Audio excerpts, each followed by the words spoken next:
નમસ્કાર વિદ્યાર્થી મિત્રો, કેમ છો? અગાઉના આપણે પ્રકરણ 6ના ભાગ 1 અને 2માં ચલ બળ વડે થતું કાર્ય અને અચળ બળ વડે થતા કાર્ય વિશેનો અભ્યાસ કર્યો. મિત્રો, આજના આ લેક્ચરની અંદર આપણે ઉર્જા વિશેનો ખ્યાલ મેળવીશું, ઉર્જાના વિવિધ સ્વરૂપો વિશેની ચર્ચા કરીશું અને કાર્ય તથા ઉર્જાને આપણે સાંકળવાનો પ્રયત્ન કરીશું અને ત્યારબાદ તેના પર આધારિત કેટલાક ભૌતિક વિજ્ઞાનના કોયડાઓનો ઉકેલ મેળવવાનો પણ પ્રયત્ન કરીશું.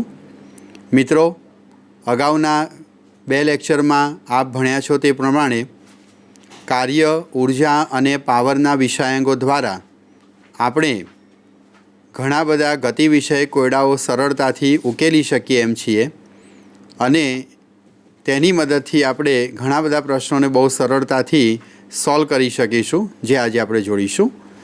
મિત્રો, કાર્ય કરવા માટેની ક્ષમતા એટલે જ ઉર્જા. ઉર્જા એ કાર્ય કરવા માટે, કોઈપણ પ્રકારના કાર્ય માટે ખૂબ જ જરૂરી એવું એક સ્વરૂપ કહી શકાય. ઉર્જા વિવિધ પ્રકારની હોઈ શકે, જેમાં આપણે ગતિ વિષયક કોયડાઓ સાથે સંકળાયેલી સૌપ્રથમ અગત્યની ઉર્જા ગતિ ઉર્જા વિશેનો ખ્યાલ મેળવીશું. ત્યારબાદ પદાર્થના સ્થાન પર આધારિત સ્થિતિ ઉર્જા તેમજ ગતિ ઉર્જા અને સ્થિતિ ઉર્જાના સરવાળાથી પ્રાપ્ત થતી યાંત્રિક ઉર્જા વિશેની ચર્ચા પણ આ પ્રકરણમાં આપણે કરીશું. તો મિત્રો, સૌપ્રથમ આપણે ગતિ ઉર્જા વિશેનો ખ્યાલ મેળવીએ. મિત્રો, ગતિ ઉર્જા કે જેને આપણે કાઇનેટિક એનર્જી તરીકે ઓળખીશું, જ્યારે કોઈ પણ પદાર્થ ગતિ કરતો હોય ત્યારે ગતિ સાથે સંકળાયેલું કાર્ય કરવાની ક્ષમતા એ ગતિ ઉર્જાના સ્વરૂપમાં આપણે વ્યાખ્યાયિત કરી શકીએ. ગતિમાન પદાર્થ પાસે વેગ હોય છે એટલે ગતિ ઉર્જાને આપણે વેગના પદમાં વ્યાખ્યાયિત કરી શકીએ. તો સૌપ્રથમ મિત્રો આપણે ગતિ ઉર્જા વિશેનો કેટલોક પ્રારંભિક ખ્યાલ મેળવીએ. મિત્રો, ગતિ ઉર્જા વિશે સમજવાનો પ્રયત્ન કરીએ તો ગતિ ઉર્જા અંગ્રેજીમાં કાઇનેટિક એનર્જી તરીકે ઓળખાતી હોવાથી આપણે એને કે સિમ્બોલ વડે દર્શાવીશું. ગતિ ઉર્જાને કે વડે દર્શાવી શકાય. ગતિ ઉર્જા એટલે ગતિ કરતા પદાર્થ પાસે કાર્ય કરવાની ક્ષમતા. એનો સામાન્ય અર્થ આપણે આમ કહી શકીએ, ગતિ કરતા પદાર્થ પાસે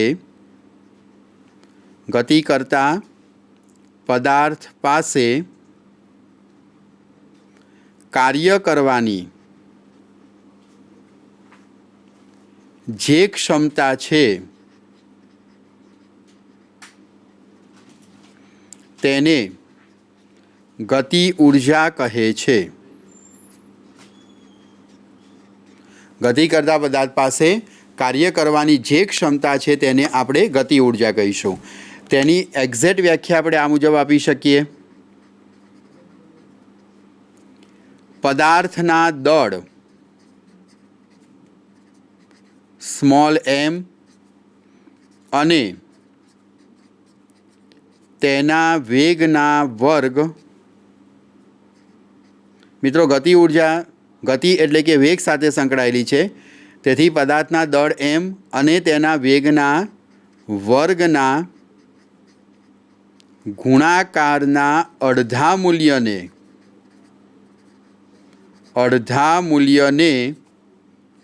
ગતિ ઉર્જા કહે છે. પદાર્થના દળ m અને તેના વેગના વર્ગના ગુણાકારના અડધા મૂલ્યને ગતિ ઉર્જા કહે છે. એટલે કે ગતિ ઉર્જા k બરાબર 1/2 mv² મુજબ આપણે દર્શાવી શકીએ. તો મિત્રો, ગતિ ઉર્જાનું સૂત્ર થશે ગતિ ઉર્જા k બરાબર 1/2 mv², જે ગતિ ઉર્જાની વ્યાખ્યાનું ગાણિતિક સ્વરૂપ દર્શાવે છે. મિત્રો, પ્રકરણ નંબર 5માં આપણે વેગમાન વિશેનો પણ અભ્યાસ કરી ચૂક્યા છીએ. તો ગતિ ઉર્જાને આપણે જો વેગમાનના પદમાં દર્શાવવી હોય તો ગતિ ઉર્જાના બીજા 2 વધારે પ્રચલિત સમીકરણો છે. મિત્રો, વેગમાન p બરાબર આપણે જાણીએ છીએ તે મુજબ m/v લખી શકાય. તો ગતિ ઉર્જાના સૂત્રને હું આ પ્રમાણે દર્શાવું તો ગતિ ઉર્જા k બરાબર 1/2 mv/v. મિત્રો, v² ને આપણે v ગુણ્યા v લખ્યા, તો m/v ના સ્થાને આપણે વેગમાન મૂકીએ તો ગતિ ઉર્જાનું સૂત્ર આપણને પ્રાપ્ત થાય છે. ગતિ ઉર્જા k = p PV/2। મિત્રો આ પણ કેટલાક પ્રશ્નોના ઉકેલ મેળવવા માટે ખૂબ જ અગત્યનું સૂત્ર છે કે ગતિ ઉર્જા બરાબર રેખીય વેગમાન અને વેગના ગુણાકારનું અડધું મૂલ્ય। મિત્રો આ જ સમીકરણ ગતિ ઉર્જાના સમીકરણને આપણે m વડે ગુણી અને ભાગી દઈએ તો ગતિ ઉર્જા k બરાબર m²v² ભાગ્યા 2m પણ લખી શકાય। સમીકરણ k બરાબર 1/2 mv² ને m વડે આપણે ગુણ્યું છે અને m વડે આપણે ભાગ્યું છે તો સમીકરણ આપણને મળશે m²v²/2m। હવે મિત્રો p ફરીથી m × v છે તો જો આપણે દળ અને વેગનો વર્ગ લઈએ તો વેગમાનનો પણ વર્ગ થશે માટે ગતિ ઉર્જાનું સૂત્ર તમે વેગમાન અને દળના પદમાં p²/2m પણ દર્શાવી શકો છો। તો મિત્રો ગતિ ઉર્જા એટલે પદાર્થના દળ અને વેગના વર્ગના ગુણાકારનું અડધું મૂલ્ય એટલે કે 1/2 mv²। પણ તમે એને વેગમાનના પદમાં દર્શાવો તો k PV/2 અથવા તો p²/2mના પદમાં પણ દર્શાવી શકો। મિત્રો ગતિ ઉર્જા છે માટે તેનો SI એકમ ગતિ ઉર્જાનો SI એકમ આપણને જૂલ, જ્યારે CGS એકમ આપણને અર્ગ પ્રાપ્ત થશે। અને ગતિ ઉર્જાનું પારિમાણિક સૂત્ર જો આપણે લખીએ તો ગતિ ઉર્જાનું પારિમાણિક સૂત્ર k બરાબર કાર્યનું જ એટલે કે m1 L2 અને T-2 પ્રાપ્ત થાય છે। મિત્રો આ આપણી ગતિ ઉર્જા વિશેનો કંઈક પ્રારંભિક ખ્યાલ આપણે મેળવ્યો। ગતિ ઉર્જા એ પદાર્થના દળ અને વેગના વર્ગના ગુણાકારનું અડધું મૂલ્ય છે। ગાણિતિક સ્વરૂપમાં k બરાબર 1/2 mv²। સાથે સાથે ગતિ ઉર્જાના બીજા બે વિવિધ સ્વરૂપો k PV/2 તથા k p²/2m પણ આપણે દર્શાવી શકીએ। મિત્રો હવે પ્રશ્ન એ થશે કે મેં એક વાક્ય હમણાં વાપર્યું કે કાર્ય કરવાની ક્ષમતા એ ઉર્જા છે। ઉર્જા આપણને કાર્ય કરવાની ક્ષમતા આપે છે તો ઉર્જાને ચોક્કસ રીતે આપણે કાર્ય સાથે સંકળાવી શકીએ। તો ઉર્જાને કાર્ય સાથે સાંકળવા માટે આપણે એક પ્રમેય ભણીશું જેને કાર્ય ઉર્જા પ્રમેય તરીકે ઓળખવામાં આવે છે। મિત્રો આપ સૌ જાણો છો કે આપણે કાર્યના ટોપિકમાં ભણ્યા હતા કે બળ બે પ્રકારના હોઈ શકે, અચળ બળ અને ચલ બળ। તો અહીં આપણે કાર્ય ઉર્જા પ્રમેયને અચળ બળ અને ચલ બળ બંને બળોના સંદર્ભમાં સમજીશું। અને મિત્રો આ ટોપિક દ્વારા તમે સમજી શકશો કે દરેક ઉર્જાને આપણે કાર્ય સાથે સાંકળી શકીએ છીએ। તો મિત્રો ચાલો હવે અભ્યાસ કરીએ કાર્ય ઉર્જા પ્રમેય વિશેનો। મિત્રો કાર્યને આપણે ઉર્જા સાથે સાંકળવું છે। આ માટે હું અચળ પ્રવેગી ગતિના સમીકરણનો ઉપયોગ કરીશ। સૌપ્રથમ આપણે અચળ બળના સંદર્ભમાં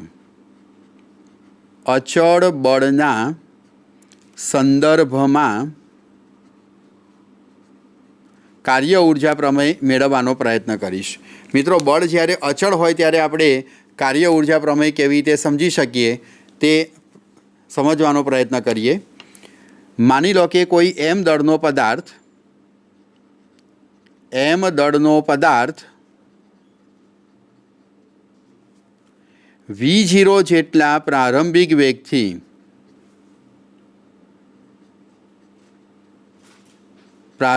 વેગ અને a જેટલા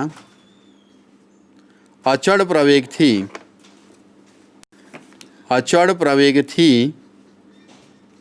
ગતિ કરે છે। Therefore, અચળ પ્રવેગી ગતિના સૂત્ર અનુસાર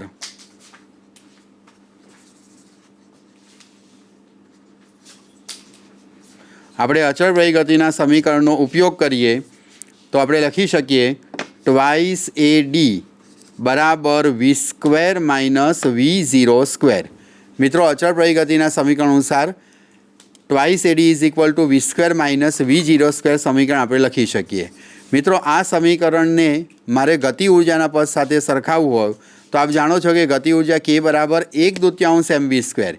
મતલબ આ સમીકરણને હું બંને બાજુ 1/2 m વડે ગુણીશ।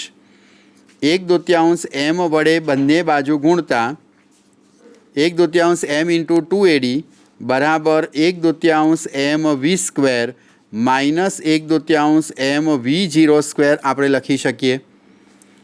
મિત્રો આ સમીકરણમાં 2 અહીં કેન્સલ થાય તો સમીકરણ આપણને મળે છે MAD is equal two 1/2 mv² minus 1/2 mv0 square.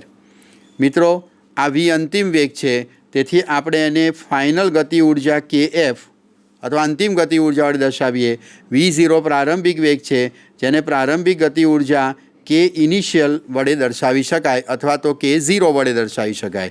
સાથે સાથે મિત્રો આપણે આ પણ જાણીએ છીએ કે બળ ન્યૂટનની ગતિના બીજા અનુસાર દળ અને પ્રવેગનો ગુણાકાર બળ આપે, એટલે આ સમીકરણ થશે બળ F ઇન્ટુ સ્થાનાંતર D બરાબર KF માઇનસ KI.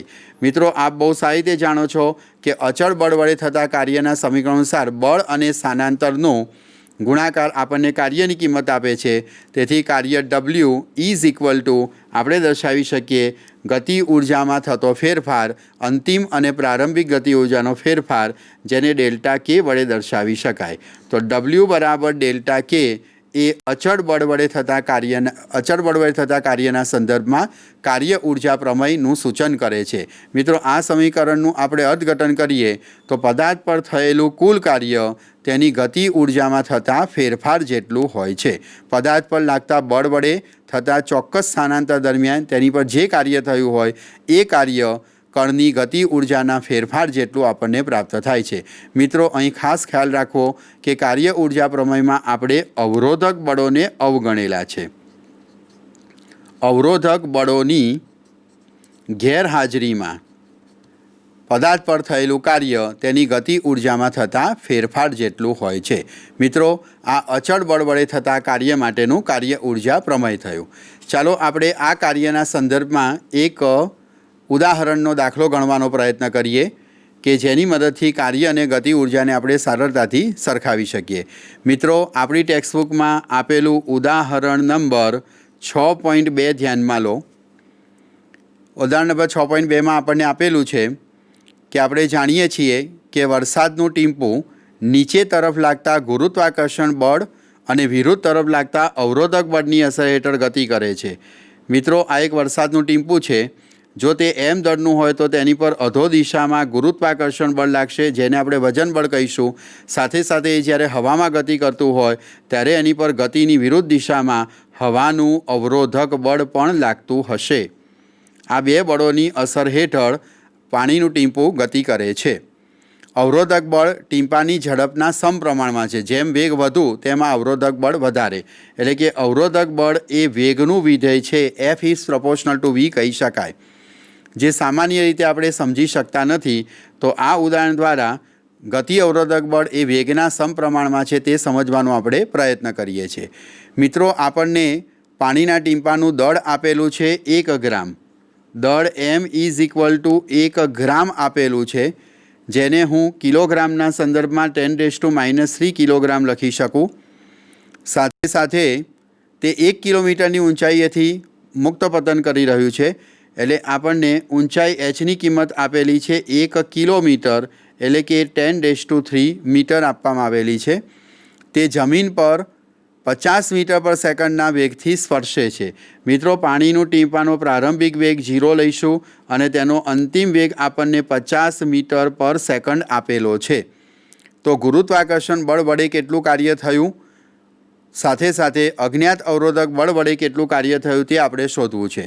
મિત્રો સામાન્ય રીતે કાર્ય બરાબર બળ ગુણ્યા સ્થાનાંતર લખી શકીએ, પણ અહીં ટીમ્પાનું સ્થાનાંતર આપણને આપેલું નથી. તેથી અહીં આપણે કાર્ય ઉર્જા પ્રમેયનો ઉપયોગ કરી અને કાર્ય શોધી શકીએ. કાર્ય ઉર્જા પ્રમેય અનુસાર પદાર્થ પર થયેલું કાર્ય તેની ગતિ ઉર્જામાં થતા ફેરફાર જેટલું હોય છે. W is equal to delta K. મિત્રો એ અનુસાર આપણે ગણતરી કરીએ તો કાર્ય ઉર્જા પ્રમેય અનુસાર થતું કાર્ય W બરાબર ગતિ ઉર્જાનો ફેરફાર 1/2 mv² માઇનસ 1/2 mv0 સ્ક્વેર. પરંતુ ટીમ્પાનો પ્રારંભિક વેગ 0 હોવાથી આ પદ 0 થશે. કાર્ય W બરાબર 1/2, દળ M આપણને આપવામાં આવ્યું છે 10⁻³ અને વેગ એનો અંતિમ છે 50નો વર્ગ, એટલે કે 50 ગુણ્યા 50 આપણે લખી શકીએ. મિત્રો સાદરૂપ આપતા આપણને કાર્ય મળે છે 1.25 જૂલ. આટલું કાર્ય આપણને પ્રાપ્ત થયું. मित्रों आ कार्य गुरुत्वाकर्षणना संदर्भमां आपणे विचारीए तो गुरुत्वाकर्षण बळना संदर्भमां थयेलुं कार्य W इज इक्वल टू आपणने mgh जेटલું प्राप्त थशे। जो h ऊंचाईएथी पदार्थ पड़ेलो होय तो गुरुत्वाकर्षण बळनी विरुद्धमां थयेलुं कार्य अथवा गुरुत्वाकर्षण बळ वडे थयेलुं कार्य Wg बराबर बळ गुण्या स्थानांतर। अहींया h ऊंचाई जेटલું स्थानांतर छे अने वजन बळना संदर्भमां आपणे कार्य शोधीए तो दળ m आपणने आपवामां आव्युं छे 10⁻³ गुरुत्व प्रवेग g નું मूल्य આપણે 10 मीटर सेकंड स्क्वेर लईशुं। जीनी वेल्यू 10 અને h बराबर 10⁻³ आप्युं छे तो गुरुत्वाकर्षण बळ वडे थयेलुं कार्य आपणने अहींया प्राप्त थयुं 10 जूल जेटलुं। हवे मित्रों अवरोधक बळ वडे थयेलुं कार्य केटलुं तो कार्य ऊर्जा प्रमाणसर आ कार्य जे छे ए गति ऊर्जानो फेरफार दर्शावे छे એટલે W is equal to 1.25 joule ए वास्तवमां गति ऊर्जानो फेरफार छे। मित्रों गुरुत्वाकर्षण बळ वडे 10 जूल कार्य थयुं। खरेखर आ कार्य ए गति ऊर्जाना फेरफार जेटલું જ હોવું જોઈએ પણ ગતિ ऊर्जाનો फेरफार मात्र 1.25 जूल છે જ્યારે ખરેખર કાર્ય 10 जूल થયું છે જે દર્શાવે છે કે અવરોધક બળની હાજરીમાં W बराबर डेल्टा के साबित थतुं नथी। एक अगत्यनो मुद्दो आपणे आनी परथी तारवी शकीए कि कार्य ऊर्जा प्रमेय W is equal to delta K तो ज तमे वापरी शको छो जो अवरोधक बळो गैरहाजर होय। मित्रों अहीं गति ऊर्जा में थतो फेरफार आपने 1.25 जूल प्राप्त थयो ज्यारे गुरुत्वाकर्षण बळ वडे थतुं कार्य मात्र 10 जूल है। आ बे समान नथी जे दर्शावे छे कि अवरोधक बळ विरुद्ध कार्य करवामां केटलीक ऊर्जा गुमावेली छे। तेथी जो अवरोधक बळ विरुद्ध थतुं कार्य आपणे शोधवुं होय तो ए कार्य आपणे आ मुजब दर्शावी शकीए कि खरेखर गति ऊर्जा में थतो फेरफार ए गुरुत्वाकर्षण बळ वडे थता कार्य जेटलो ज होवो जोईए पण आ गति ऊर्जानो फेरफार गुरुत्वाकर्षण बळ वडे थयेला कार्य करता ओछो मळे छे तो बाकीनुं कार्य ए अवरोधक बळ विरुद्ध अवरोधक बळने अंग्रेजीमां रेजिस्टिव फोर्स कहीशुं एटले एने WR वडे दर्शावीए तो अवरोधक बळ वडे थयेलुं कार्य प्लस गुरुत्वाकर्षण बळ वडे थयेलुं कार्य इज इक्वल टू गति ऊर्जामां थतो फेरफार एम आपणे समजी शकीए। तो गति ऊर्जा आना परथी अवरोधक बळ वडे थयेलुं कार्य WR ए गति ऊर्जा में थता फेरफार डेल्टा के -WG जेटलू मळशे एटले कि 1.25 - 10 बराबर -8.75 जूल मळशे। मतलब कि टोटल गुरुत्वाकर्षण बळ वडे थयेलुं कार्य 10 जूल है परंतु गति ऊर्जानो फेरफार -1.25 मळे छे एटले कि पाणीना टींपा उपर 8.75 जूल जेटलू बळ विरुद्ध दिशा में लागे छे। माइनस विरुद्ध दिशा में लागतुं बळ सूचवे छे कार्य सूचवे छे अने एना परिणामे बंनेना कार्यनो तफावत एटले कि 10 - 8.75 एटले कि 1.25 जूल जेटलू आपणने गति ऊर्जा में फेरफार प्राप्त थाय छे। मित्रों आ उदाहरण द्वारा आपणे ए समझी शकीए छीए कि कार्य ऊर्जा प्रमेय W बराबर डेल्टा के सीधे सीधું આપણે અવરોધક બળોની ગેરહાજરીમાં જ વાપરી શકીએ। મિત્રો આ ઉદાહરણ દ્વારા આપણે એવું સ્પષ્ટ સમજી શકીએ કે જો અવરોધક બળો હાજર હશે તો સીધે સીધું W બરાબર ડેલ્ટા કે સૂત્ર નહીં મળે આપણને ગતિ ઊર્જાનો ફેરફાર પરિણામી કાર્ય જેટલો મળશે એટલે કે કુલ કાર્યમાંથી અવરોધક બળ વડે થયેલું કાર્ય બાદ કરતાં જે કાર્યનો તફાવત મળે એટલી જ આપણને ગતિ ઊર્જાનો ફેરફાર જોવા મળે છે। મિત્રો આ તમે બહુ સરળતાથી આ ઉદાહરણ દ્વારા સમજી શકો છો। ચાલો મિત્રો હવે આપણે ચલ બળ વડે થતા કાર્યના સંદર્ભની અંદર કાર્ય ઊર્જા પ્રમેય મેળવવાનો પ્રયત્ન કરીએ। ચલ બળ વડે થતા કાર્યના સંદર્ભમાં કાર્ય ઊર્જા પ્રમેય। चल बळ वडे थता कार्यना संदर्भमां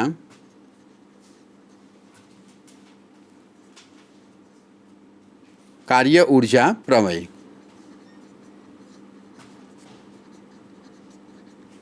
चल बळ वडे थता कार्यना संदर्भमां आपणे कार्य ऊर्जा प्रमेय मेळवવાનો प्रयत्न करीशुं। मित्रों આપણે જાણીએ છીએ કે ગતિ ઊર્જા K is equal two 1/2 mv² સમીકરણ છે। आ समीकरणનું આપણે ગતિ ઊર્જાનો ફેરફાર સમયની સાપેક્ષે લઈએ એટલે કે સમય પ્રત્યે આપણે વિકલન કરીશું તો dk/dt ગતિ ઊર્જાના સમીકરણનું સમય પ્રત્યે વિકલન કરતાં 1/2 m અચળ છે અને વેગના વર્ગનું સમય પ્રત્યે વિકલન કરતાં આપણને પદ મળશે v²નું વિકલન 2v અને વેગનું સમય પ્રત્યે વિકલન હોવાથી dv/dt। મિત્રો આ બે કેન્સલ થઈ અહીંયા ગતિ ઉર્જા d K upon DT is equal to mv into d v upon d t એટલે વેગનો સમય પ્રત્યેનો ફેરફાર જે આપણને પ્રવેગની કિંમત આપે છે, એટલે ડીકે અપોન ડીટી બરાબર mv ઇન્ટુ એ લખી શકીએ. મિત્રો m ઇન્ટુ એ દળ અને પ્રવેગનો ગુણાકાર આપણને બળનું મૂલ્ય આપશે. તેથી ગતિ ઉર્જાનો સમય સાથેનો ફેરફાર d K upon DT is equal to આપણે f ઇન્ટુ વી સમીકરણ લખી શકીએ.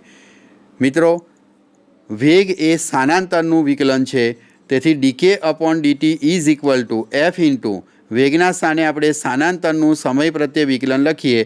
બંને બાજુથી સમયને કેન્સલ કરતાં ગતિ ઉર્જામાં થતો ફેરફાર d K is equal to F into d x. મિત્રો અહીં આપણે પદાર્થને એક જ અક્ષ ઉપર ગતિ કરતો માન્યો છે, તો એક્સ અક્ષ ઉપર માનો કે પદાર્થ ગતિ કરતો હોય અને એને એક્સ દિશામાં કહેલું સ્થાનાંતર ડીએક્સ હોય, તો બળ ગુણ્યા સ્થાનાંતર એટલે કે થયેલું કાર્ય ઇઝ ઇક્વલ ટુ ડીકે એટલે કે ગતિ ઉર્જામાં થતો ફેરફાર.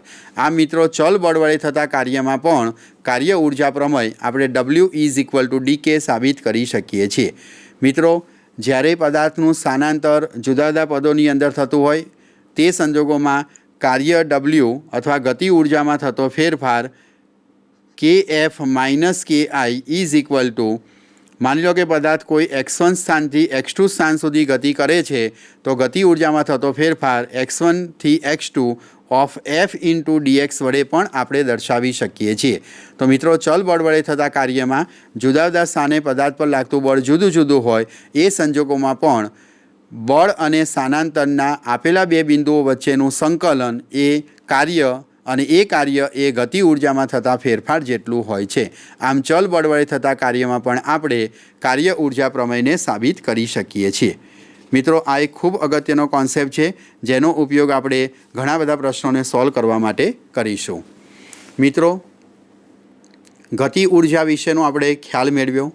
ગતિ ઉર્જા સાથે સીધું સંકળાયેલું છે તે પણ આપણે આ મુદ્દા દ્વારા જોયું, અને એક ઉદાહરણ દ્વારા આપણે એ પણ સાબિત કર્યું કે ડબલ્યુ બરાબર ડેલ્ટા કે સમીકરણ એટલે કે કાર્ય ઉર્જા પ્રમેય અવરોધક બળોની ગેરહાજરી માટે સાચો છે. જો અવરોધક બળ હાજર હોય તો ખરેખર બળ વડે થયેલું કાર્ય અને અવરોધક બળ વિરુદ્ધ થયેલા કાર્યના તફાવત જેટલી ઉર્જા આપણને ગતિ ઉર્જા સ્વરૂપે પ્રાપ્ત થાય છે. મિત્રો ગતિ ઉર્જાની સાથે સાથે ગતિ વિષયક કોયડાઓમાં સંકળાયેલી એક બીજી ઉર્જા છે સ્થિતિ ઉર્જા, જેને અંગ્રેજીમાં આપણે પોટેન્શિયલ એનર્જી તરીકે ઓળખીશું. મિત્રો પોટેન્શિયલ શબ્દ સામાન્ય અર્થમાં પણ આપણે વાપરીએ છીએ. પોટેન્શિયલ એટલે એક પ્રકારની કાર્ય કરવાની ક્ષમતા થઈ. એ પોટેન્શિયલ ઉર્જા એટલે કે સ્થિતિ ઉર્જા આપણે અહીં સમજવાનો પ્રયત્ન કરીએ. મિત્રો અહીં સ્થિતિ ઉર્જાને આપણે ગુરુત્વાકર્ષણ બળના સંદર્ભમાં અને સ્થિતિસ્થાપકતાના સંદર્ભમાં બે અલગ પદ્ધતિમાં સમજવાનો પ્રયત્ન કરીશું. જ્યારે કોઈ ગુરુત્વાકર્ષણ બળ વિરુદ્ધમાં કોઈ પદાર્થને આપણે એક સ્થાનેથી બીજા સ્થાને લઈ જઈએ, માની લો કે મારી પાસે એક પદાર્થ છે જેને મારે ઉચકીને h ઊંચાઈ સુધી લઈ જવો છે, તો આ h ઊંચાઈ સુધી લઈ જવા માટે એટલે કે એનું સ્થાન બદલવા માટે મારે ગુરુત્વાકર્ષણ બળની વિરુદ્ધમાં કંઈક કાર્ય કરવું પડ્યું, અને આ કાર્ય કરવા માટે મેં કંઈક ઉર્જા વાપરી છે, અને મારા દ્વારા વપરાયેલી ઉર્જા પદાર્થને સ્થિતિ ઉર્જાના સંદર્ભમાં પ્રાપ્ત થાય છે. તો મિત્રો ગુરુત્વાકર્ષણ બળની વિરુદ્ધમાં કાર્ય કરવાથી જે કે ઉર્જા આપણને પ્રાપ્ત થાય તે ગુરુત્વીય સ્થિતિ ઉર્જા છે, અને તેવી રીતે સ્થિતિસ્થાપકતાના સંદર્ભમાં કાર્ય કરી અને આપણે સ્થિતિસ્થાપકીય ઉર્જાઓ પણ મેળવી શકીએ છીએ. તો મિત્રો સ્થિતિ ઉર્જા શું છે, ગુરુત્વીય સ્થિતિ ઉર્જા કેવી રીતે મેળવી શકાય, સ્થિતિ ઉર્જાનું આપણને પ્રશ્નો સોલ્વ કરવામાં કઈ રીતે મદદરૂપ થાય છે તે બાબતનો અભ્યાસ હવે આપણે કરીશું. તો ચાલો મિત્રો આપણે જોઈએ હવે સ્થિતિ ઉર્જા, ગુરુત્વીય સ્થિતિ ઉર્જા અને સ્થિતિસ્થાપકીય સ્થિતિ ઉર્જા. મિત્રો સૌપ્રથમ આપણે ગુરુત્વીય સ્થિતિ ઉર્જાને સમજવાનો પ્રયત્ન કરીએ. સ્થિતિ ઉર્જા શું છે? સ્થિતિ ઉર્જાને અંગ્રેજીમાં પોટેન્શિયલ એનર્જી તરીકે ઓળખીશું અને તેને આપણે વી સિમ્બોલ દ્વારા દર્શાવીશું. તો સ્થિતિ ઉર્જા માટે આપણે વી સંજ્ઞાનો ઉપયોગ કરવાનો છે. પોટેન્શિયલ શબ્દનો અર્થ થાય છે ક્ષમતા, કંઈક ક્રિયા કરવાની ક્ષમતા. ક્રિયા કરવાની ક્ષમતા, તેને આપણે પોટેન્શિયલ તરીકે ઓળખીશું, અને તેના જ પરથી આપણને કાર્ય કરવાની અથવા ક્રિયા કરવાની ક્ષમતા સ્થિતિ ઉર્જાના સંદર્ભમાં મળે છે. મિત્રો મારી પાસે કોઈ એક m દળનો પદાર્થ છે અને એ એમ દળના પદાર્થ પર લાગતું ગુરુત્વાકર્ષણ બળ આપ જાણો છો તે પ્રમાણે અધો દિશામાં છે, જેને આપણે પદાર્થના વજન બળ તરીકે ઓળખીશું. તો એમ દળના પદાર્થ પર mg જેટલું વજન બળ અધો દિશામાં લાગી રહ્યું છે. આ mg જેટલા વજન બળના સંદર્ભમાં મારે પદાર્થને હવે અહીંથી h ઊંચાઈ સુધી લઈ જવો છે. માની લો કે આ પદાર્થને મારે h ઊંચાઈ સુધી સ્થાનાંતરિત કરાવવો છે. તો આ માટે મારે કરવું પડતું કાર્ય W ઇઝ ઇક્વલ ટુ બળ ગુણ્યા સ્થાનાંતર પ્રમાણે આપણે વિચારીએ. મિત્રો, જો મારે આ પદાર્થને ઉર્ધ્વ દિશામાં સ્થાનાંતરિત કરાવવો હોય તો જેટલું અધો દિશામાં વજન બળ mg લાગે છે એટલું જ મારે બાહ્ય બળ F લગાડવું જોઈએ. મિત્રો, એટલું જ બાહ્ય બળ લગાડવાથી પરિણામી બળ પદાર્થ પર લાગતું શૂન્ય થાય અને ન્યૂટનની ગતિના પ્રથમ નિયમ અનુસાર પદાર્થ અચળ ઝડપથી ઉર્ધ્વ દિશામાં ગતિ કરે. એટલે અચળ બળ વડે થતું કાર્યના સંદર્ભમાં આપણે અહીં જે બાહ્ય બળ લગાડવું પડશે તે વજન બળ mg જેટલું જ લગાડવું પડે. તેથી પદાર્થને h જેટલું સ્થાનાંતર કરવા માટે કરવું પડતું કાર્ય W ઇઝ ઇક્વલ ટુ લગાડેલું બળ mg અને પદાર્થે કરેલું સ્થાનાંતર h થશે. મિત્રો, આ કાર્ય ગુરુત્વાકર્ષણ બળની વિરુદ્ધમાં થાય છે અને આ જે કાર્ય કર્યું છે એ કાર્ય કરવામાં વપરાયેલી ઉર્જા પદાર્થની અંદર ગુરુત્વીય સ્થિતિ ઉર્જાના સંદર્ભમાં સંગ્રહ પામે છે. તેથી ગુરુત્વીય સ્થિતિ ઉર્જા, આ પદાર્થે પ્રાપ્ત કરેલી ગુરુત્વીય સ્થિતિ ઉર્જા, જેને હું V વડે દર્શાવું, h ઊંચાઈએ પ્રાપ્ત થઈ છે. V of h is equal two -mgh વડે આપણે દર્શાવીશું. મિત્રો, અહીંયા ઋણ ચિહ્ન આપણે મૂક્યું કાર્ય ગુરુત્વાકર્ષણ બળની વિરુદ્ધમાં થાય છે તે માટે થઈને. ગુરુત્વાકર્ષણ બળ VH ઇઝ ઇક્વલ ટુ આપણને -mgh વડે પ્રાપ્ત થશે. જેમ જેમ પદાર્થની ઊંચાઈ વધે તેમ તેમ આપણને ગુરુત્વીય સ્થિતિ ઉર્જાનું મૂલ્ય વધારે મળતું જશે. જો આપણે અહીંયા hને ચલ તરીકે લઈએ તો એવું આપણે સહેલાઈથી સમજી શકીએ છીએ કે ગુરુત્વાકર્ષણ બળ F એ hને અનુલક્ષીને તેના વિકલનના ઋણ મૂલ્ય જેટલું પ્રાપ્ત થશે. કહેવાનો મતલબ એમ છે કે જો આપણે સ્થિતિ ઉર્જાનું વિકલન કરીએ dVH અપોન h, ઊંચાઈની સાપેક્ષે વિકલન કરીએ તો એ આપણને બળની કિંમત આપશે. કઈ રીતે? તો d/dh ઓફ VHની વેલ્યુ આપણે મૂકીએ mgh, ઋણ ચિહ્ન ગણીશું આપણે તો અહીં m અને g અચળ છે. hનું h પ્રત્યે વિકલન 1 આવે, mg મળ્યું જે આપણને ગુરુત્વાકર્ષણ બળ આપે છે. આમ ગુરુત્વીય સ્થિતિ ઉર્જાનું વિકલન કરવાથી આપણને બળની કિંમત પ્રાપ્ત થાય છે તેવું પણ આપણે સમજી શકીએ. મિત્રો, સ્થિતિ ઉર્જાને ગતિ ઉર્જા સાથે પણ સંબંધ છે.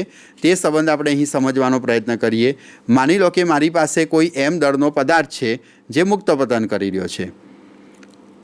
m દળનો પદાર્થને આપણે h ઊંચાઈએથી મુક્ત પતન કરાવીએ તો મિત્રો, h ઊંચાઈનો પદાર્થને જ્યારે h ઊંચાઈ ઉપરથી આપણે પદાર્થને મુક્ત પતન કરાવીએ તો એ સંજોગોમાં તેની ગતિ ઉર્જા મેળવીએ તો મિત્રો, આપ જાણો છો તેમ તેનો પ્રારંભિક વેગ 0 હશે અને જમીન પર અથડાય ત્યારે એનો વેગ આપણે v માનીએ તો અચળ પ્રવેગી ગતિના સમીકરણ અનુસાર આપણે સમીકરણ લખી શકીએ. અચળ પ્રવેગી ગતિના સમીકરણ અનુસાર 1/2 અચળ પ્રવેગી ગતિનું સમીકરણ વાપરીશું. ટ્વાઇસ AD બરાબર v² - v02. મિત્રો, પ્રારંભિક વેગ v0 બરાબર 0 હોવાથી આપણને સમીકરણ મળે છે v² is equal two twice AD. d બરાબર પદાર્થે કાપેલું અંતર એ આપણને h જેટલું મળે છે. અહીં પ્રવેગ મુક્ત પતન કરતો હોવાથી આપણને ગુરુત્વ પ્રવેગ જેટલો પ્રાપ્ત થાય. તેથી v² ઇઝ ઇક્વલ ટુ સમીકરણ મળશે ટ્વાઇસ gh. મિત્રો, આ સમીકરણને આપણે બંને બાજુ 1/2 m વડે ગુણીએ તો 1/2 mv² ઇઝ ઇક્વલ ટુ આપણને પ્રાપ્ત થશે કિંમત 1/2 m ઇન્ટુ 2gh. બે કેન્સલ થતાં 1/2 mv² is equal two mgh. આમ ગતિ ઉર્જા અવરોધક બળોની ગેરહાજરીમાં જે કંઈ પદાર્થની ગતિ ઉર્જા છે તે તેની સ્થિતિ ઉર્જાના સમપ્રમાણમાં, એટલે કે પદાર્થ જ્યારે h ઊંચાઈએ હતો ત્યારે એની પાસે જે કંઈ સ્થિતિ ઉર્જા હતી એ સ્થિતિ ઉર્જા જ્યારે અધો દિશામાં ગતિ કરે છે ત્યારે એનું રૂપાંતરણ ગતિ ઉર્જામાં થાય છે. મિત્રો, જેમ જેમ પદાર્થ નીચે ગતિ કરશે તેમ તેની ગતિ ઉર્જા વધતી જશે, તો એની સાપેક્ષમાં તેની સ્થિતિ ઉર્જા ઘટતી જશે. આમ ગતિ ઉર્જા અને સ્થિતિ ઉર્જા એકબીજા સાથે પરસ્પર સંકળાયેલા છે, તે આપણે બહુ સરળતાથી સમજી શકીએ છીએ. ચાલો મિત્રો, હવે ગતિ ઉર્જા અને સ્થિતિ ઉર્જાને સાંકળતા તથા ગતિ ઉર્જા અને કાર્યને સાંકળતા આપણે કેટલાક વિશિષ્ટ ઉદાહરણો આપણી ટેક્સ્ટબુકમાં આપેલા છે તે ગણવાનો પ્રયત્ન કરીશું. મિત્રો, કાર્યને ઉર્જા સાથે સાંકળીને તમે ઘણા બધા પ્રશ્નો બહુ સરળતાથી ઉકેલી શકો છો, જે હવે આપણે જોવાનો પ્રયત્ન કરીએ. ચાલો મિત્રો, સૌપ્રથમ તમે ઉદાહરણનો એક એક્ઝામ્પલ જોવાનો પ્રયત્ન કરો. ટેક્સ્ટબુકમાં આપેલું ઉદાહરણ નંબર 6.6 જે આપણને ચલ બળ વડે થતા કાર્યના સંદર્ભમાં ગતિ ઉર્જાનો વેગનો ફેરફાર સમજાવે છે. મિત્રો, ઉદાહરણ જુઓ, પેજ નંબર 120 ઉપર ઉદાહરણ નંબર 6.6. સમતલ સપાટી પર વીઆઈ બરાબર 2 મીટર પર સેકન્ડની ઝડપથી ગતિ કરતો 1 કિલોગ્રામ દળનો એક બ્લોક ખરબચડા પટ્ટામાં પ્રવેશે છે, જે x બરાબર 0.1 મીટરથી x બરાબર 2.01 મીટર સુધીનો છે. આ પટ્ટાની મર્યાદામાં બ્લોક પર લાગતું અવરોધક બળ F એક્સના વ્યસ્ત પ્રમાણમાં છે. આપણને અવરોધક બળ F R is equal two -k/x આપેલું છે, જ્યાં એક્સની વેલ્યુ 0.1થી મોટી અને 2.01થી ઓછી છે. બરાબર. અને આ ઘર્ષણ બળ અવરોધક બળ 0 છે જો x ઇઝ લેસ ધેન 0.1 હોય કે x ઇઝ ગ્રેટર દેન 2.01 હોય. આ પટ્ટો 0.1 થી 2.01 મીટર સુધી જ લંબાયેલો છે. ત્યાં સુધી અવરોધક બળ લાગશે. 0.1 કરતાં ઓછા અંતરે લીસી સપાટી છે અને 2.01 કરતાં મોટા અંતરે પણ સપાટી લીસી છે, એટલે અહીંયા અવરોધક બળ 0 લખ્યું છે. મિત્રો, આનું અર્થઘટન સમજીએ કે અવરોધક બળ ફક્ત ને ફક્ત 0.1 મીટરથી શરૂ કરીને 2.01 મીટરના ખરબચડા પટ્ટા સુધી જ લાગુ પડે છે. 0.1 મીટર કરતાં ઓછી સપાટી લીસી છે અને 2.01 મીટર કરતાં આગળનું વધારે મૂલ્ય માટે પણ સપાટી આપણને લીસી પ્રાપ્ત થાય છે. તો મિત્રો, અવરોધક બળ ફક્ત આ રેન્જમાં લાગે છે, એ આપણે ખાસ ધ્યાન રાખવાનું છે. કેની વેલ્યુ આપણને અહીં 0.5 જૂલ આપેલી છે. તો પટ્ટાને પસાર કર્યા પછી બ્લોકની અંતિમ ગતિ ઉર્જા અને ઝડપ કેટલી હશે તે આપણે શોધવી છે.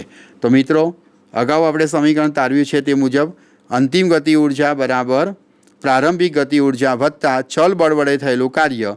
તો અવરોધક બળનું કાર્ય 0.1થી શરૂ કરીને 2.01 મીટરના અંતર સુધી આપણે કરીએ છીએ, F ઇન્ટુ dx. આ સૂત્ર ગતિ ઉર્જાનો ફેરફાર kf માઇનસ ki ને બરાબરની આ બાજુ લખ્યું છે આપણે, એટલે kf is equal two ki સંકલન 0.1 થી 2.01 F ઇન્ટુ dx આપણે દર્શાવી શકીએ. ચાલો મિત્રો, એફની વેલ્યુ કેટલી છે? અવરોધક બળ -k/x. તો kf અંતિમ ગતિ ઉર્જા બરાબર પ્રારંભિક ગતિ ઉર્જા 1/2 m vi². બળ F -k/x છે, ઋણ ચિહ્ન બહાર લઈ લઉં તો માઇનસ સંકલન 0.1 થી 2.01 1/x dx લખી શકાય. મિત્રો, આપ સારી રીતે જાણો છો કે dx/xનું સંકલન થશે log x.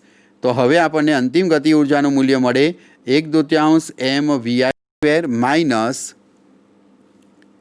અચળાંક તરીકે અહીં k આપણે બહાર લીધેલો છે, -k into log x. Lower limit આપણી થશે 0.1 અને અપર લિમિટની વેલ્યુ આપણને મળે છે 2.01. મિત્રો, અપર લિમિટ માઇનસ લોવર લિમિટનું સાદરૂપ આપીએ તો અંતિમ ગતિ ઉર્જા બરાબર આમાં વેલ્યુ મૂકો 1/2 m બરાબર આપણને દળની કિંમત આપેલી છે 1 કિલોગ્રામ અને પ્રારંભિક વેગ છે 2² એટલે કે 4 -k into log upper limit 2.01 upon lower limit 0.1. આ સૂત્ર આપણને મળશે. અહીં ગતિ ઉર્જા મળી 2, કેની વેલ્યુ આપણને 0.5 આપેલી છે અને log 2.01 ભાગ્યા 0.1 સાદરૂપમાં આપણે એને 20.1 લખી શકીએ. log 20.1નું સાદરૂપ આપતા log 20.1 is equal two 2.303 into સાદો log 20.1. સાદા log 20.1ની વેલ્યુ જોઈ અને તમે એને અહીંયા કિંમત સાદરૂપ આપી અને સોલ્વ કરશો તો ગતિ ઉર્જા તમને પ્રાપ્ત થશે 0.5 જૂલ. મિત્રો 0.5 જૂલ જેટલી આપણને ગતિ ઉર્જા પ્રાપ્ત થાય છે।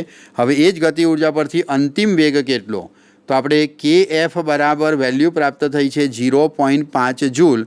ગતિ ઉર્જા માટે 1/2 mvf² સૂત્રનો ઉપયોગ કરીએ તો 0.5 જૂલ આપણને સૂત્ર પ્રાપ્ત થશે।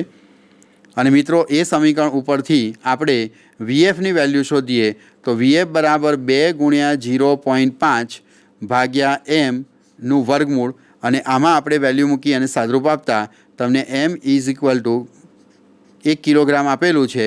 m 1 કિલોગ્રામ 0.5 ગુણ્યા 2 = 1, એટલે વર્ગમૂળમાં 1/1 એટલે કે વેગ 1 મીટર પર સેકન્ડ જેટલો પ્રાપ્ત થશે। તો મિત્રો ચલ બળ વડે થતા ગતિ ઉર્જાના સંદર્ભમાં આપણે આ સમીકરણ સરળતાથી સોલ્વ કરી શક્યા છીએ। મિત્રો આવા ઘણા બધા ઉદાહરણો છે કે જે આપણે ગતિ ઉર્જા, કાર્ય અને સ્થિતિ ઉર્જાની સંકલ્પનાઓને ધ્યાનમાં લઈ સરળતાથી ગણી શકીએ છીએ। ચાલો મિત્રો વધુ એકાદ ઉદાહરણ જોઈએ। મિત્રો સ્વાધ્યાયની અંદર આવેલા કેટલાક એક્ઝામ્પલ પણ આપણે કાર્ય ઉર્જા પ્રમેય, ગતિ ઉર્જા અને સ્થિતિ ઉર્જાના સંકલ્પનાઓનો ઉપયોગ કરીને સરળતાથી શોધી શકીએ છીએ। મિત્રો સ્વાધ્યાયમાં આવેલો એક પ્રશ્ન આપણે જોઈશું। સ્વાધ્યાયનો દાખલો જુઓ 6.12। સ્વાધ્યાય દાખલા નંબર 6.12। મિત્રો સ્વાધ્યાયનો 6.12 નંબરનો એક્ઝામ્પલ, કોસ્મિક કિરણોના એક પ્રયોગમાં એક ઇલેક્ટ્રોન અને એક પ્રોટોનની હાજરી જોવા મળે છે। આપણને એક ઇલેક્ટ્રોન અને એક પ્રોટોન આપેલો છે, જેમાં ઇલેક્ટ્રોનની ગતિ ઉર્જા, મિત્રો ઇલેક્ટ્રોનની ગતિ ઉર્જાને હું ke વડે દર્શાવું છું। ઇલેક્ટ્રોનની ગતિ ઉર્જા 10 કિલો ઇલેક્ટ્રોન વોલ્ટ જેટલી આપણને આવેલી છે। ઇલેક્ટ્રોન વોલ્ટ એ ઉર્જાનો સૌથી નાનામાં નાનો એકમ છે। 1 ઇલેક્ટ્રોન વોલ્ટ બરાબર 1.6 ગુણ્યા 10⁻⁹ જૂલ થાય। ઉર્જાના સૌથી નાના એકમને ઇલેક્ટ્રોન વોલ્ટ તરીકે ઓળખવામાં આવે છે। તો આ ઉર્જા 10 કિલો ઇલેક્ટ્રોન વોલ્ટ આપણને આપેલી છે, તથા પ્રોટોનની ગતિ ઉર્જા Kp, પ્રોટોનની ગતિ ઉર્જા Kp = આપણને વેલ્યુ આપેલી છે 100 કિલો ઇલેક્ટ્રોન વોલ્ટ। તો પ્રોટોનની ગતિ ઉર્જા આપણને 100 કિલો ઇલેક્ટ્રોન વોલ્ટ આપેલી છે। તો ઇલેક્ટ્રોન અને પ્રોટોનમાંથી કોણ ઝડપી હશે તે આપણે અહીં શોધવાનું છે। ચાલો મિત્રો ગતિ ઉર્જાનું સૂત્ર લખીએ તો ગતિ ઉર્જા 1/2 mv², k = 1/2 mv² સમીકરણનો ઉપયોગ કરીએ તો આપણને ઇલેક્ટ્રોનની ગતિ ઉર્જા ke બરાબર 1/2 ઇલેક્ટ્રોનનું દળ me અને ઇલેક્ટ્રોનનો વેગ ve² પ્રાપ્ત થાય। પ્રોટોનની ગતિ ઉર્જા બરાબર 1/2 mp × vp² પ્રાપ્ત થશે। મિત્રો કોણ વધારે ઝડપી ગતિ કરે છે એના માટે આપણે વેગનો ગુણોત્તર મેળવીએ। તેથી આ બંને સમીકરણનો ગુણોત્તર લેતા ke ભાગ્યા kp = આપણને કિંમત પ્રાપ્ત થશે 1/2 me ve² ભાગ્યા 1/2 mp × vp²। મિત્રો 1/2 એમ કેન્સલ કરીએ તો હવે આપણને અહીંથી વેગનો ગુણોત્તર મળે ve ભાગ્યા vp = વર્ગમૂળમાં ક્રોસ ગુણાકાર mp × ke / me × kp, પ્રોટોનનું દળ ગુણ્યા ઇલેક્ટ્રોનની ગતિ ઉર્જા ભાગ્યા ઇલેક્ટ્રોનનું દળ ગુણ્યા પ્રોટોનની ગતિ ઉર્જા। મિત્રો આમાં વેલ્યુ મૂકી અને સાદરૂપ આપીએ તો માસ ઓફ પ્રોટોન આપણને આપવામાં આવેલો છે 1.67 ગુણ્યા 10⁻27 કિલોગ્રામ ગુણ્યા ગતિ ઉર્જા આપણને આપેલી છે 10 કિલો ઇલેક્ટ્રોન વોલ્ટ એટલે કે 10 ગુણ્યા 1.6 ગુણ્યા 10⁻19 joule divided mass of electron એ આપણને આપેલું છે 9.11 ગુણ્યા 10⁻31 ગુણ્યા ગતિ ઉર્જા આપણને આપેલી છે 100 ગુણ્યા 1.6 ગુણ્યા 10⁻19। મિત્રો સાદરૂપ આપતા તમને આ કિંમત પ્રાપ્ત થાય છે 13.5, એટલે કે ઇલેક્ટ્રોન અને પ્રોટોનના વેગનો ગુણોત્તર 13.5 છે। તે પરથી કહી શકો કે ઇલેક્ટ્રોનનો વેગ એ પ્રોટોનના વેગ કરતાં 3.5 ગણો વધારે છે। એટલે સૌથી વધારે ઝડપી કોણ છે તો electron is greater than VP, ઇલેક્ટ્રોનનો વેગ એ પ્રોટોનના વેગ કરતાં વધારે છે, એટલે વધુ ઝડપી ગતિ કરશે ઇલેક્ટ્રોન।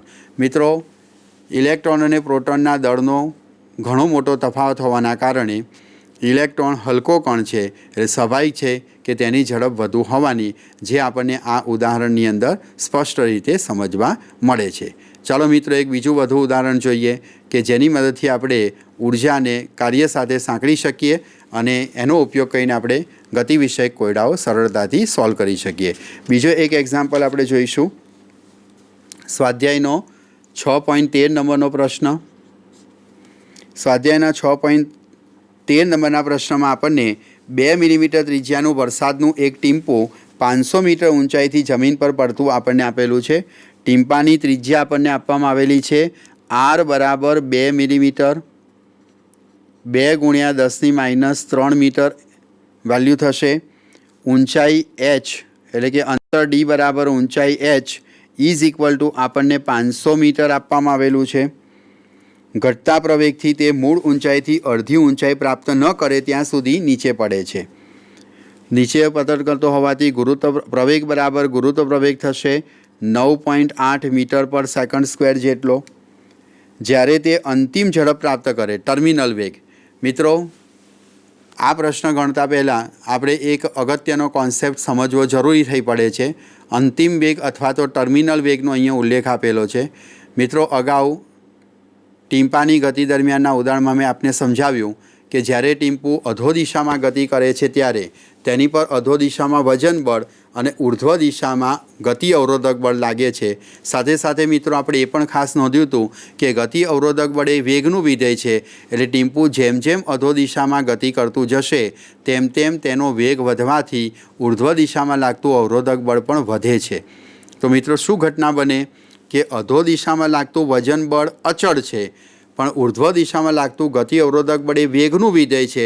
એટલે પદાર્થ જેમ જેમ ગતિ કરે તેમ એનો વેગ વધવાથી ઉર્ધ્વ દિશામાં લાગતું અવરોધક બળ વધવા માંડે. તો અમુક અંતર કાપ્યા પછી એવું બનશે કે તેનો અધો દિશામાં વજન બળ અને ઉર્ધ્વ દિશામાં લાગતું અવરોધક બળ બંને સમાન થઈ જશે. ન્યૂટનની ગતિના પ્રથમ નિયમ અનુસાર તેની પર લાગતું પરિણામી બળ શૂન્ય થાય અને જો પરિણામી બળ શૂન્ય થાય તો પ્રથમ નિયમ અનુસાર ગતિ કરતો પદાર્થ અચળ વેગથી ગતિ કરે અને સ્થિર પદાર્થ સ્થિરનો સ્થિર રહે. અહીં આપણું ટીમ્પુ ગતિમાં હતું, હવે તેનો વેગ અચળ બની જશે કારણ કે તેની પર લાગતું પરિણામી બળ શૂન્ય છે. અને આ જે વેગ છે એ વેગને આપણે ટર્મિનલ વેગ અથવા તો અંતિમ વેગ તરીકે ઓળખીશું. એટલે મિત્રો ખાસ ખ્યાલ રાખજો કે અંતિમ વેગ અથવા તો ટર્મિનલ વેગનો જ્યારે કોન્સેપ્ટ આપણને પૂછવામાં આવે ત્યારે આપણે સમજવાનું છે કે ટીમ્પા પર લાગતું પરિણામી બળ શૂન્ય થઈ ગયું છે અને હવે ટીમ્પુ અચળ વેગથી પોતાની ગતિ ચાલુ રાખે છે. તો જેનો ઉલ્લેખ આપણને આ પ્રશ્નમાં આપેલો છે. તો મિત્રો ફરી જુઓ કે અંતિમ વેગ અથવા ટર્મિનલ વેગ જે પ્રાપ્ત થાય છે તેનો મતલબ કે પરિણામી બળ શૂન્ય થાય છે. તો એ સંજોગોમાં તેની સફરના પ્રથમ અને બીજા અડધા ભાગ દરમિયાન ગુરુત્વાકર્ષણ બળ વડે ટીમ્પા પર થયેલું કાર્ય શોધવું છે. અને 10 મીટરની ઝડપથી જો તે 10 મીટર પર સેકન્ડની ઝડપથી v બરાબર 10 મીટર પર સેકન્ડની ઝડપથી સફર પૂરી કરીને જમીન પર પડે તો એ દરમિયાન અવરોધક બળ વિરુદ્ધ ટીમ્પા વડે કેટલું કાર્ય થયું હશે પણ આપણે શોધવાનું છે. ચાલો મિત્રો સૌપ્રથમ આપણે પ્રથમ અડધી ઊંચાઈ માટે કાર્ય શોધીશું. પ્રથમ અડધી ઊંચાઈ દરમિયાન ગુરુત્વાકર્ષણ બળ વડે થયેલું કાર્ય.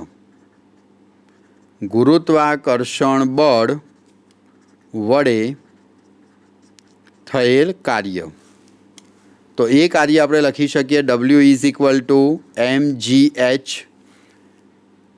બરાબર. અહીં દળની કિંમત આપણને આપેલી નથી તો પાણીના ટીમ્પા માટે ઘનતા આપણને ખબર છે. દળ ઇઝ ઇક્વલ ટુ કદ ગુણ્યા ઘનતા સૂત્ર વાપરીશું અને કદ બરાબર 4/3 પાય r³. પાણીની ઘનતા 1000 કિલોગ્રામ પર મીટર ક્યુબ અને આ બધી વેલ્યુ મૂકતા આપણને દળ પ્રાપ્ત થશે. એ કિંમત આપણે અહીં મૂકીએ. W is equal two m બરાબર ρ ઇન્ટુ 4/3 પાય r³ ગુરુત્વ એક g અને ઊંચાઈ આપણને અડધી આપી છે એટલે h/2 500ના અડધા. મિત્રો આમાં સાદરૂપ આપશો કિંમતો મૂકીને એટલે તમને પ્રથમ કાર્ય મળશે 0.082 જૂલ. મિત્રો સાદરૂપ આપતા તમને કાર્ય W બરાબર 0.082 જૂલ જેટલું પ્રાપ્ત થાય છે પ્રથમ અડધી ઊંચાઈ દરમિયાન ગુરુત્વાકર્ષણ બળ દ્વારા થતું કાર્ય. હવે મિત્રો પ્રથમ અડધી ગતિ દરમિયાન ગતિ ઉર્જામાં થતો ફેરફાર કેટલો છે આપણે શોધીએ. તો ગતિ ઉર્જામાં થતો ફેરફાર ડેલ્ટા k બરાબર 1/2 mv² -1/2 m v0².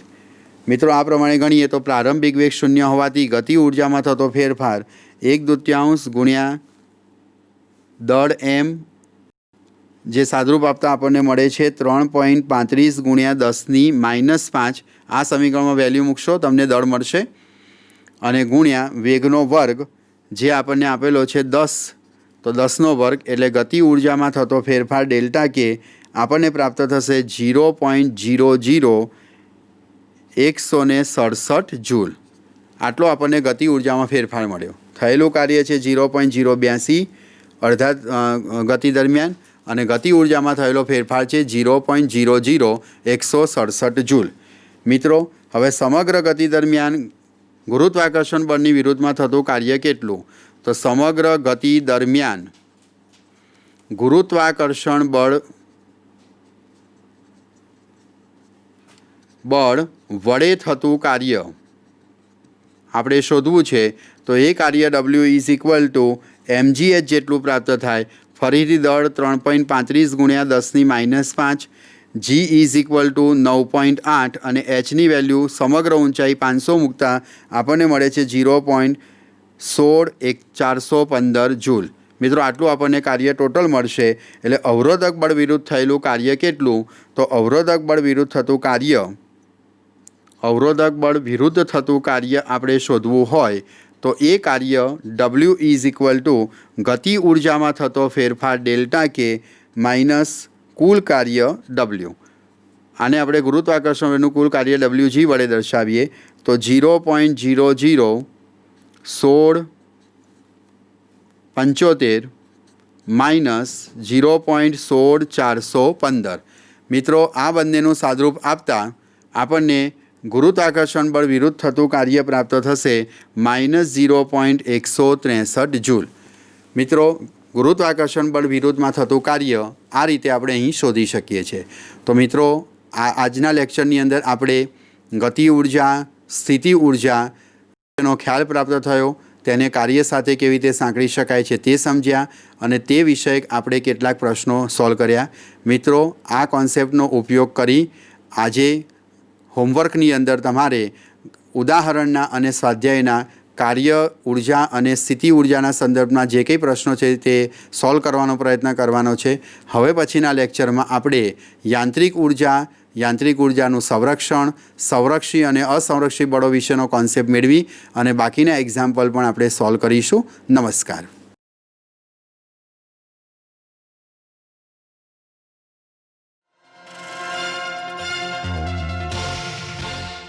તો આપણે મોટા સાગર તરફ પ્રયાણ કરવાનું છે. આ અઘરું છે, ધીરજની કસોટી છે. પણ ધીરજની કસોટી જે છે એ જ મનુષ્ય હોઈ શકે. જે મનુષ્યમાં ધૈર્ય ન હોય, આવનારા દિવસોની તાકાત ન હોય, એ મનુષ્ય તરીકે નિષ્ફળ જાય છે. તો આપણે સફળ બનવું છે, સફળતાની સીડી સુધી, સિદ્ધિ સુધી પહોંચવું છે.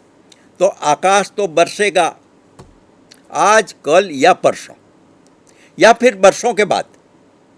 आकाश तो बरसेगा आज कल या परसों, या फिर बरसों के बाद. बीज होना चाहिए, मिट्टी से भी प्यार होना चाहिए. अब प्रेम ये याद રાખો કે આપણે જીવન પ્રત્યેનો પ્રેમ, સમાજ પ્રત્યેનો પ્રેમ, રાષ્ટ્ર પ્રત્યેનો પ્રેમ, પરિવાર પ્રત્યેનો પ્રેમ, આપણા પોતાના પ્રત્યેનો પ્રેમ, આ પ્રેમ જ આપણને કામ આવશે. અને આમાં તમે એકલા નથી, તમારી સાથે લાખોની સંખ્યામાં છે વિદ્યાર્થી. બધાની એક સરખી સમસ્યા છે. कुछ लम्हे कुछ यादें, ये कहानी मेरी भी और तेरी भी. छू लो ऊंचा आसमां, ये उड़ान मेरी भी तेरी भी. તો આ જ્ઞાન પ્રાપ્તિ કરવાની છે. આ પહેલો પડાવ છે. અને પહેલા પડાવમાં જે કંઈ જ્ઞાન પ્રાપ્ત કરવું છે એ જ્ઞાનને મનુષ્યત્વની સાથે જોડજો, માણસાઈ સાથે જોડજો. અને આવનારા દિવસોમાં મારા સૌની, આપ સૌને ખૂબ ખૂબ શુભેચ્છાઓ છે. આગે બઢો, હસતા રહો, જિંદગીમાં ગો અહેડ, આગે બઢો. નિષ્ફળતા આવશે જ, પણ એ નિષ્ફળતા મને સફળતા તરફ તો જ લઈ જશે જો હું મારી આત્મશક્તિને જાગૃત કરીશ. ન આત્માનમ અવસાદે, ક્યારેય પોતાની જાતને નીચી ન ગણો, ક્યારેય પોતાની જાતને હલકી ન ગણો. ક્યારેય પોતાની જાતને અસમર્થ ન ગણો. ભગવાને ન મપાય એટલું સામર્થ્ય મારામાં મૂક્યું છે. ભલે નિષ્ફળતા આવે પણ ઊભો થઈને કે ઊભી થઈને ધ્યેય પ્રાપ્ત કરીશ જ. ટકા આવવા કે ના આવવા, સારું એડમિશન મળવું કે ન મળવું, એ જીવનનો એક પડાવ માત્ર છે. જિંદગીમાં ઘણું બધું કરવાનું છે. તમારામાં જે શક્તિ છે એનો વિનિયોગ કરો, બહાર લાવો. મને ખાતરી છે જરૂર તમે સફળતા પ્રાપ્ત કરશો. અને સફળ એ હસમુખા, પ્રસન્ન, નિરાંતવાળા, નિર્ભય યુવાનનું લક્ષણ છે. એવા યુવાન બનો, એવી જ શુભકામના સાથે, એવી જ હિંમત, જેને કહેવાય ફાયર ઇન ધ બેલી, એવી ખુમારી સાથે આપ સૌ આપનું જીવન જીવો. એ જ શક્તિ ભગવાન તમને આપે, એ જ પ્રાર્થના સાથે. ઓમ તત્સત. 21મી સદી આપણને કારકિર્દીની અનંત તક આપે છે. જે વિદ્યાર્થીઓ 10મા ધોરણ પછી શું કરવું, કઈ કારકિર્દી પસંદ કરવી એવી મૂંઝવણમાં હોય, તેઓ પોતાની રુચિ અને ક્ષમતાઓના આધારે ઘણા બધા ક્ષેત્રોમાં કારકિર્દી બનાવી શકે છે. આવું એક ક્ષેત્ર છે વિજ્ઞાન અને ટેકનોલોજી. ચાલો જાણીએ આ ક્ષેત્ર વિશે અને આ ક્ષેત્રમાં કારકિર્દીની વિવિધ તક વિશે. આજે વિજ્ઞાન અને ટેકનોલોજી આપણા જીવનનો એક અભિન્ન ભાગ છે. ગઈ સદીમાં થયેલ તકનીકી પ્રગતિઓએ આપણા જીવનના દરેક ભાગને સ્પર્શ કર્યો છે. તે પછી ભલે આપણા હાથમાં સ્માર્ટફોન્સ હોય કે મંગળયાન હોય, ગર્ભની ગતિવિધિઓથી લઈને ધરતીકંપો માપવા સુધી વિજ્ઞાન અને ટેકનોલોજી સર્વવ્યાપી છે. તકનીકી ક્ષેત્ર એવી પસંદગી આપે છે જે રોજગાર અથવા સ્વરોજગારની તક ઊભી કરે છે. જેમ કે 10મા ધોરણ પછી ITI, 10મા પછીનો ડિપ્લોમા અને ઉચ્ચતર માધ્યમિક તકનીકી અભ્યાસક્રમો. આ અભ્યાસક્રમો પૂરા કર્યા પછી વિદ્યાર્થીઓ પાસે કામ કરતી વખતે વ્યવહારુ જ્ઞાન પ્રાપ્ત કરવાનો અને દૂરસ્થ શિક્ષણ દ્વારા ઉચ્ચ શિક્ષણ મેળવવાનો વિકલ્પ હોય છે. આ ઉપરાંત ITI કોર્સ પૂર્ણ કર્યા પછી એક પોસ્ટ SSC ડિપ્લોમાના બીજા વર્ષમાં મેરિટના આધારે એડમિશન લઈ શકે છે. જો વિદ્યાર્થીઓએ 10મા ધોરણ સુધી ગણિત અને વિજ્ઞાનમાં રુચિ રાખીને સખત કામ કરી બતાવ્યું છે અને તે સખત કામ કરવાની ક્ષમતા રાખે છે, તો પછી પોસ્ટ SSC ડિપ્લોમા કરી શકાય છે. 3 વર્ષનો ડિપ્લોમા પૂરો કર્યા પછી એન્જિનિયરિંગના બીજા વર્ષમાં મેરિટ આધારિત પ્રવેશ મેળવી શકાય છે. વિજ્ઞાન પ્રવાહમાં 11મું અને 12મું પૂર્ણ કર્યા પછી કોઈ પ્યોર સાયન્સ અથવા એપ્લાઇડ સાયન્સ પસંદ કરી શકે છે.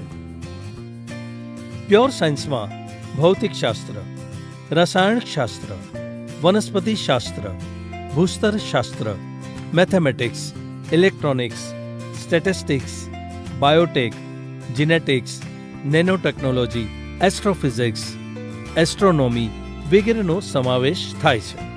12મા પછી BScમાં પ્રવેશ કરી શુદ્ધ વિજ્ઞાન લઈ શકાય છે અને પછી MSc, MPhil, PhD જેવા વ્યવસાયિક અભ્યાસક્રમો કરી શકાય છે, જે સંશોધન અથવા શિક્ષણ ક્ષેત્રે અનેક કારકિર્દીની તક આપે છે.